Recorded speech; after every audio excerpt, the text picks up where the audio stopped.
Okay.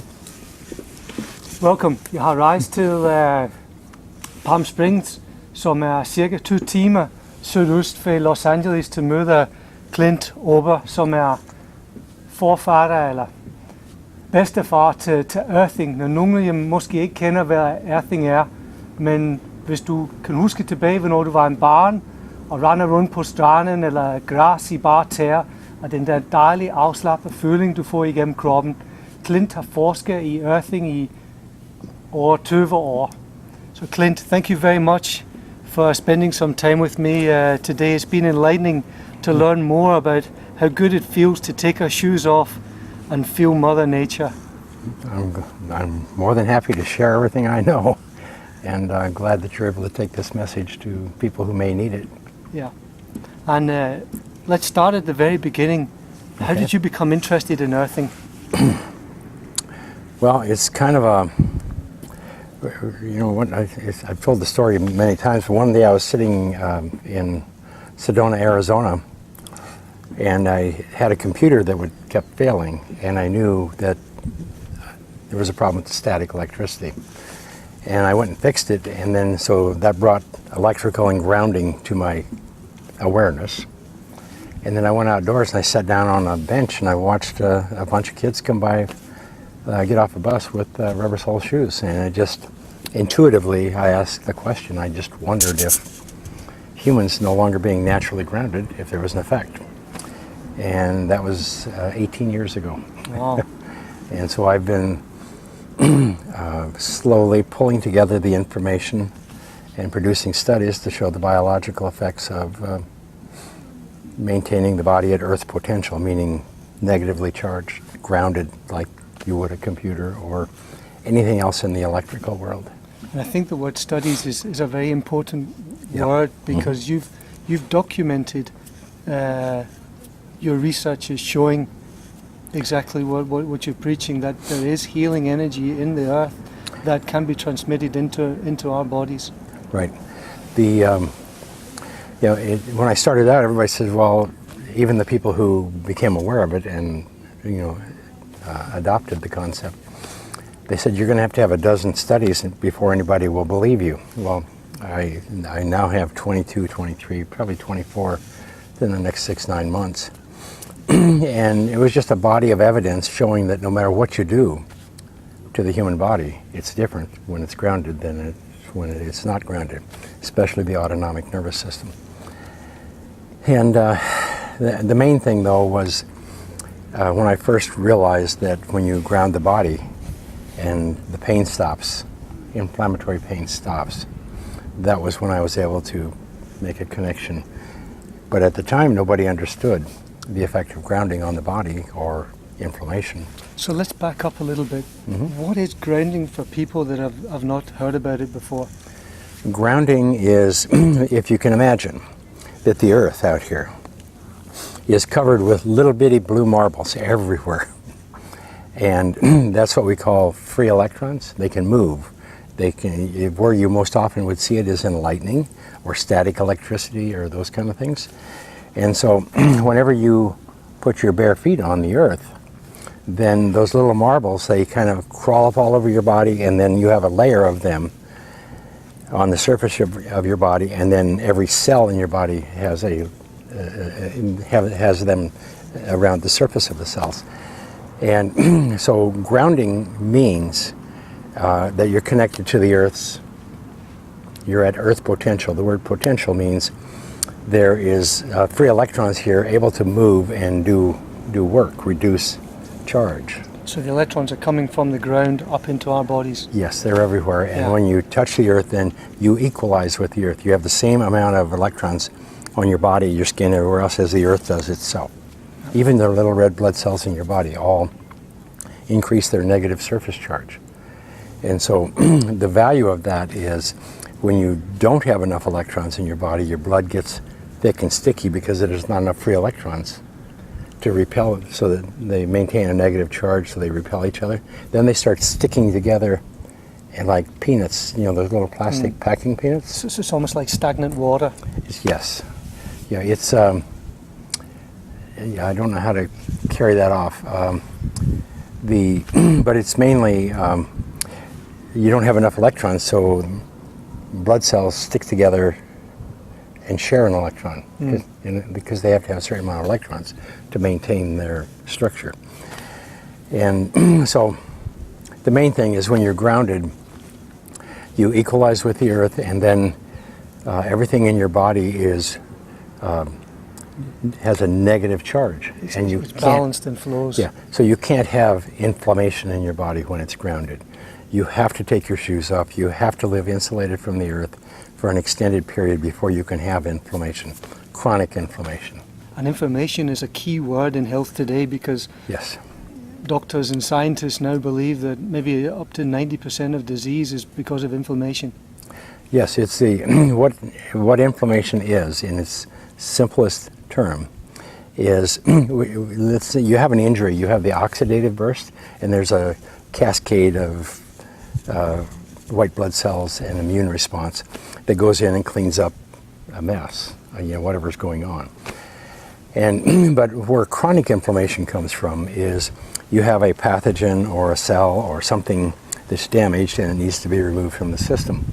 So the immune system sends a white blood cell, and it will encapsulate the pathogen or the damaged cell, and it releases reactive oxygen species, and they're like acid, and they will oxidize, steal electrons from the pathogen and destroy it. That's how the immune system works. That's primary.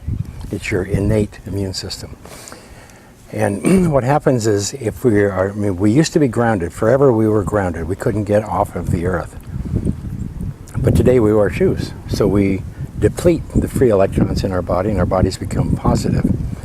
And when we don't have enough free electrons, these radicals, these reactive oxygen species that are released by neutrophils, they have to be neutralized in nanoseconds. So if there's not enough free electrons, then they will go and rip an electron from a healthy cell or a normal cell, damage it, then it, metaphorically speaking, sends a message to the immune system, hey, something's still here getting me. The immune system comes, cleans that up, and in the process, we have a chain reaction because there's not enough redox potential, not enough free electrons to stop that process.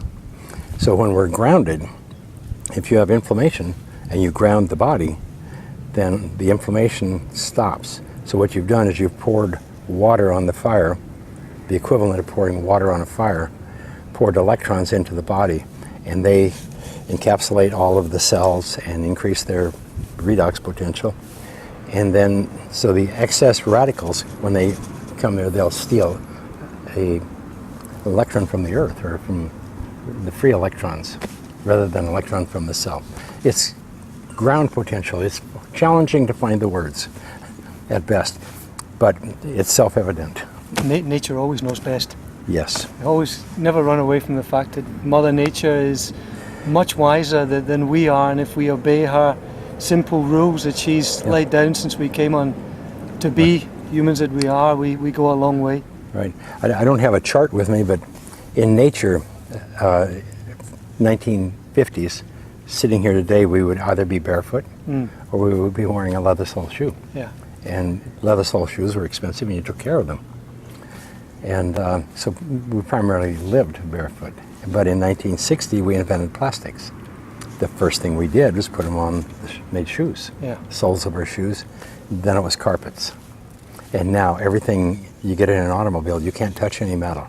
You can't go into your home, you can't touch any metal except for the water faucet. I mean, we have totally insulated ourselves from the earth, from ground, and now our bodies are electrified with static electricity and charged up with inflammation. Yeah, and I've always enjoyed, since as long as I can remember, having my shoes off and running around in my bare feet on the grass or on the beach. And only negative thing I can think is my wife shouting at me, "Don't come into the house until you've washed your feet," as happens most summers. Well, most of the time we lived in a home that had dirt floors. Yeah. Even 100 years ago, 90% of homes still had dirt floors. It's amazing. Our modern world is wonderful. We have all of these creature comforts, but there's a double-edged sword. We're paying a price for it now. Yeah. So the future is about trying to figure out how to bring ground into our existing products, whatever we sit and sleep in, walk in, we have to have ground in them. And that can be done with simple carbon fibers, carbon-loaded polymers, all kinds of things. And you've made different type of earthing products. One of them is a mattress that you can sleep on, and it's a mattress with a wire and a piece of metal that goes into the ground. So it's into the ground, the wire goes up through the window, into the bedroom, onto the mattress, and you sleep on that. And I tried one for the first time 10 days ago, and it was an interesting experience, because I'd just come back from a 12-hour plane ride with jet lag, and I could feel the tingling feeling in my body the first night. Yeah, that's the electrons of the earth slowly charging up your body, equalizing your body with the earth, and it's just like trickle charging a battery. Yeah. Your body is a battery, your body is a capacitor. And it was interesting, because the same day I walked outside for 5 or 10 minutes on cold, wet grass, Yep. but I slept almost through the night. There was no Yeah. jet lag at all. And the next night, still a sensation in my legs, but less than the night before. And Yeah. the third and fourth night, I didn't feel anything. Yeah, it takes time for your body to equalize entirely and to put out the fire of inflammation throughout your body. Everybody, if you're wearing shoes and you live in a modern home, you have inflammation. Everybody has inflammation. And you can, the foods that we're eating, a lot of those will contribute it and make it worse, but if we're eating healthy, that helps. Breathing air helps. Going for a walk, spending time in nature like we're doing here, it all helps. But in order to maintain a stable internal electrical environment and maintain the immune system as it was designed, the body needs to have a constant ground potential. And thankfully, the medical profession is starting to wake up to the enormous potential of taking your shoes off and getting in contact with nature. Yep. And I think that's really exciting, because it's something you can do anywhere, anytime, and it's free. And it's free. It's free. If it's not, yes, it's free. And that's the way nature is. I mean, we're a part of this, and we've removed ourselves from it. And it's very simple. When you put the body back in nature, it puts the fire out, and the body only knows to do one thing: return to normal. Yeah. It's a self-healing mechanism. Doesn't matter what's wrong. If you get grounded, stay grounded. Eliminate the inflammation. Then the body's going to sit there and it's going to restore itself. And not only that, it always feels fantastic. Yes. I just love running around with bare feet, Yep. either in the beach or on the grass at home. Yeah. It's there's another piece of this. It's as soon as you get grounded, then it quiets the sympathetic nervous system, and that's like it discharges your whole body, and so you shift into a more parasympathetic state. Which is the healing state. Yeah, which is healing. It's like some of the studies we're working on, where we ground babies who premature babies who have all these health problems with colic and all of the chronic disorders. As soon as we put a patch on them, ground them, and then ground them to the electrical ground, they return, the vagal tone is restored in just almost seconds. And it's just goes to show how closely, because there's no placebo effect there, it goes to show how closely tied we are to nature. And so it's the thing I like about grounding more than anything else is it's self-evident. If you have pain, if you have health disorder, if you have stress, excess stress, then just go to the park, go outdoors, take your shoes off, spend 20, 30 minutes, as long as you can, with your bare feet on the ground, even sitting on a bench like we're doing, or better yet, sit on it and put your hands and feet on the ground, and you get twice the effect in half the time. Yeah. Yeah. So it's going to be interesting to see where we end up with grounding in the next few years. And Yeah. you've got a film coming out that gives more information and details. Yeah, the short Down to Earth is kind of an overview of what we're trying to present, but in the feature film, which will be released this fall, it has several other docs and other leaders who are going to help people understand in words that probably are more well suited than mine.